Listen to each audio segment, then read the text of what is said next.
नमस्कार मित्रांनो, स्वागत आहे सर्वांचं ॲग्रिकल्चर इंडिया ब्लॉग ह्या यूट्यूब चॅनलवर. तर पहा मित्रांनो, सध्या आपल्या भागामध्ये बऱ्याच शेतकऱ्यांचा जो ओढा आहे तो हस्तबहाराकडे आहे. आणि हस्तबहार म्हणजे ऑक्टोबर नोव्हेंबर यावेळेस हा बहार धरला जातो. पण हस्तबहाराची निवड करताना आणि हार्वेस्टिंग नंतरचे बागेचं योग्य नियोजन कसं करावं याबद्दल बऱ्याच शेतकऱ्यांना प्रश्न असतो. तर आज आपण या व्हिडिओमध्ये याच संपूर्ण नियोजनाबद्दल सविस्तर माहिती पाहणार आहोत. व्हिडिओ आपल्याला शेवटपर्यंत पाहायचा आहे. नवीन असेल तर ॲग्रिकल्चर इंडिया ब्लॉग ह्या यूट्यूब चॅनलला सबस्क्राईब करायचं आहे. आणि मित्रांनो, हस्तबहाराचं नियोजन जर तुम्ही आत्ता जर केलं तर तुम्हाला पुढे बाग सेटिंगला चांगल्या प्रकारचा जाऊ शकतो.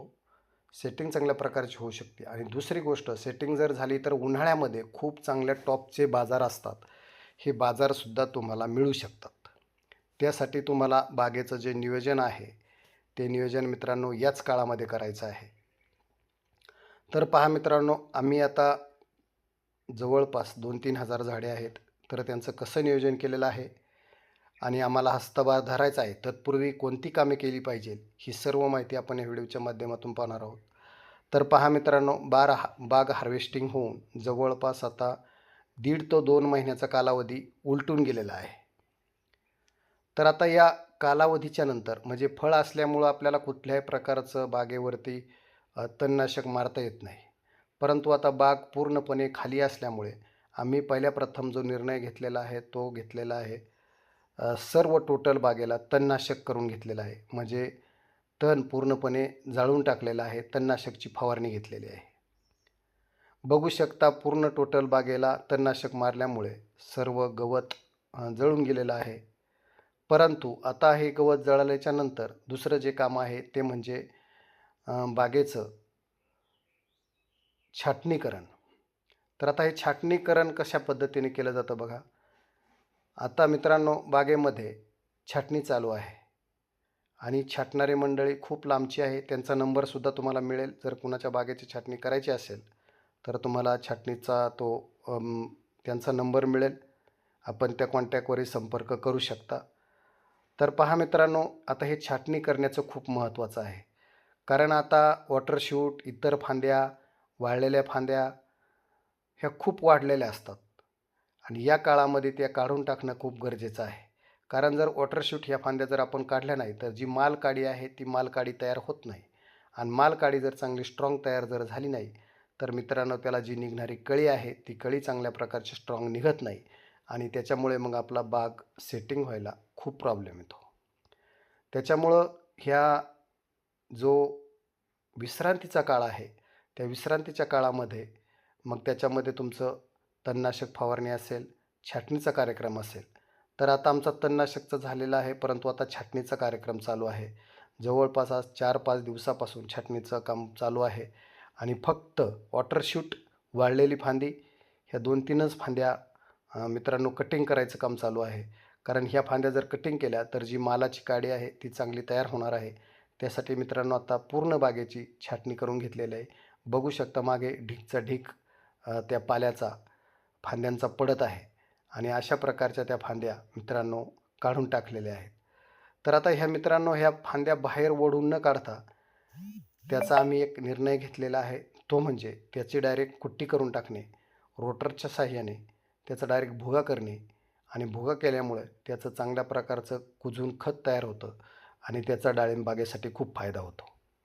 दुसरी गोष्ट, त्याच्या कुट्टीच्या गबाळामुळे जास्त गवत वगैरे त्याच्या खाली उगत नाही. वरून त्याच्यावरती तो पाल्याचा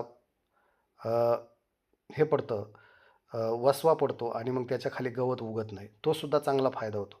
त्याच्यामुळे मित्रांनो, बागेची छाटणी केल्याच्यानंतर तो जो पालापाचोळा आहे, जो काटे आहेत ते बाहेर न काढता त्याची तुम्ही तुमच्या बागेमध्ये कुट्टी करू शकता आणि त्याचं चांगल्या प्रकारचं खत तयार करू शकता. मित्रांनो, हे खत कालांतराने खूप चांगल्या प्रकारचं खत होतं, कारण कुजून हा पालापाचोळा कुजून त्याचं चांगल्या प्रकारचं खत तयार होतं. आता हे समोर दिसत असेल आपणाला मित्रांनो, ही एक खोड पद्धत झाड लावलेली आहे आम्ही आणि ही एक खोड पद्धत याचीसुद्धा छाटणी मित्रांनो झालेली आहे.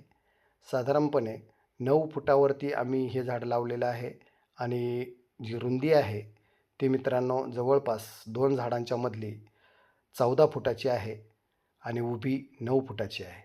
तर अशा पद्धतीने हे मित्रांनो आम्ही एक खोड पद्धत डाळिंब लावलेलं आहे आणि हे पहिल्याच वर्षाला आता धरलं होतं. आता दुसऱ्या वर्षाला हे बाग धरायचं आहे. तर अशा पद्धतीने मित्रांनो हे नियोजन आहे. तर मित्रांनो आता तुम्हाला बाग छाटणीसाठी जर नंबर पाहिजे असेल तर आपण या छाटणीदारांकडून त्यांचा नंबर घेणार आहे आणि त्या नंबरवरती आपण कॉन्टॅक्ट करून आपल्या बागेसाठी बोलवू शकतो. 9307 84 72 पत्ता गाव मालेगाव. तर मित्रांनो छाटणारचा नंबर आपण दिलेला आहे. कोणाला पाहिजे असेल बाग छाटणीसाठी तर नक्कीच आपण त्यांच्या नंबरवरती कॉन्टॅक्ट करू शकता. ऑल महाराष्ट्रामध्ये कुठेही जर असेल तर ती ही मंडळी जातात आणि चांगल्या प्रकारचं बागाची छाटणी करून देतात. मित्रांनो जशी आम्ही बाग हे केलेली आहे तेव्हापासून हेच छाटणार आमच्याकडं आहेत. आम्ही बदली करत नाही, कारण त्यांना माहीत असतं कोणती काडी मालाची आहे, कोणती काडी काढायची आहे. त्याच्यामुळे ते आमच्याकडं कायमस्वरूपी असतात. तर बघू शकता मित्रांनो आता इकडं पूर्ण छाटणी झालेली आहे आणि छाटणी झालेली असल्यामुळे पूर्ण बागेमध्ये जो पालापाचोळा राहिला होता, जो काट्या राहिल्या होत्या त्याची पूर्ण कुट्टी करून घेतली बघा. बारीक बारीक त्याचा कुट्टा झालेला आहे आणि पूर्ण कुट्टा हा टोटल सर्व बागेमध्ये तसाच वाळलेला कुट्टा पसरून दिलेला आहे. तर त्याचा खूप चांगल्या प्रकारचं खत तयार होतं. दुसरी गोष्ट त्याच्या खाली गवत वगैरे उगत नाही आणि त्याचा पुढील बागेसाठी खूप चांगल्या प्रकारचा फायदा होतो. तर हे मित्रांनो बागेच्या विश्रांती काळामधील कामं आहेत आणि ज्यांना जर हस्तभार धरायचा आहे तर त्यांनी मित्रांनो आत्ताच बागाची छाटणी करणे, बागाला खत वगैरे घालणं, तणनाशक वगैरे मारणं, ह्या गोष्टी सर्व आत्ताच करायला हव्यात. पुन्हा बाग धरल्याच्या नंतर मित्रांनो कुठल्याही प्रकारचं तणनाशक मारायचं नाही, कुठल्याही प्रकारचं खत वगैरे घालायचं नाही आणि कुठल्याही प्रकारचा खड्डा वगैरे घ्यायचा नाही. त्याच्यामुळं जी तुम्हाला कामं करायची आहे ती मित्रांनो विश्रांतीच्या काळामध्येच डाळिंबाची सर्व कामे करून घ्या आणि ज्यावेळेस बाग धराल त्यावेळेस मित्रांनो हे कुठल्याही प्रकारचं काम आपल्याला करायचं नाही. त्याच्यामुळं आमची आता ही तयारी चालू आहे आणि ही तयारी चालू असल्यामुळे आमच्याकडं सध्या आता कोणी खतं घालायचं आहे, कोणाचं तणनाशक करायचं आहे, तर ह्या सर्व गोष्टी आता सध्या चालू आहे. तर आता मित्रांनो आपण खूप महत्त्वाचा विषय बोलणार आहोत. तो म्हणजे सर्वात महत्त्वाचा मुद्दा म्हणजे हस्तभार कोणत्या बागेत घ्यावा. तर मित्रांनो लक्षपूर्वक पहा. पहिली गोष्ट, बागेला हस्तभार धरण्यासाठी बागेची जी जमीन आहे ती मुरमाड स्वरूपाची असावी, जेणेकरून पाण्याचा निचरा अतिशय लवकर होईल. दुसरी गोष्ट, त्या भागामध्ये परतीचा पाऊस कमी असावा आणि तिसरी आणि महत्त्वाची गोष्ट, पाऊस झाल्यानंतर झाडे ताणावर लवकर आली पाहिजेत. जर तुमच्याकडे हे निष्कर्ष सांगितलेले जुळत असतील तरच मित्रांनो तुम्ही हस्तभार धरण्याचा निर्णय घेऊ शकता. अन्यथा तुमचा हस्तभार हा फेल जाऊ शकतो. जर तुमच्या डाळिंबासाठी कुठल्याही प्रकारचा ताव बसला नाही तर मित्रांनो सेटिंग काळामध्ये खूप चांगल्या प्रकारचा प्रॉब्लेम येऊ शकतो. त्यासाठी मित्रांनो तुम्हाला हे कामं करणं खूप गरजेचं आहे. त्याच्यामुळं तुम्ही जी बाग धरणार आहे त्यासाठी हे खूप महत्त्वाचं आहे. आता दुसरी गोष्ट मित्रांनो, आपल्याला बाग धरण्यापूर्वी भेसळ डोसाचं खत नियोजन करणं खूप महत्त्वाचं आहे. मग आता त्याच्यानंतर तुम्ही फवारण्या वगैरे काडी बनण्यासाठी बोर्डाच्या वगैरे वेळेवर घेऊ शकता. फवारणीनंतर तुम्हाला अत्यंत महत्त्वाचा विषय तो म्हणजे भेसळ डोस. प्रति झाड कमीत कमी मित्रांनो आपल्याला कुजलेलं शेणखत 9 ते 10 किलो हे मोठं झाड असेल तर त्याला मिळायला पाहिजे. 4-5 किलो तरी एका झाडाला खत मिळालं पाहिजे. शेणखत कुजलेलं चांगलं लेंडी खत. त्याच्यानंतर मित्रांनो 1846 हे 500 ते 600 ग्रॅम हे प्रति झाडाला मिळालं पाहिजे. त्याच्यामध्ये MOP पोटॅश हे 200 ग्रॅम.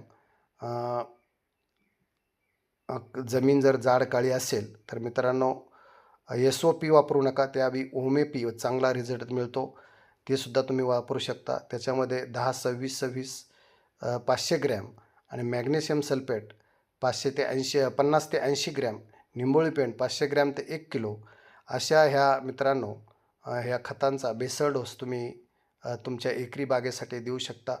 मित्रांनो, हे सर्व भेसळ डोस दिल्यानंतर त्यावर मातीचा चांगला थर देऊन झाकून तसेच आपल्या भागातील हवामान आणि वातावरणाच्या अंदाजानुसार पानगळचा निर्णय आपण घेऊ शकता.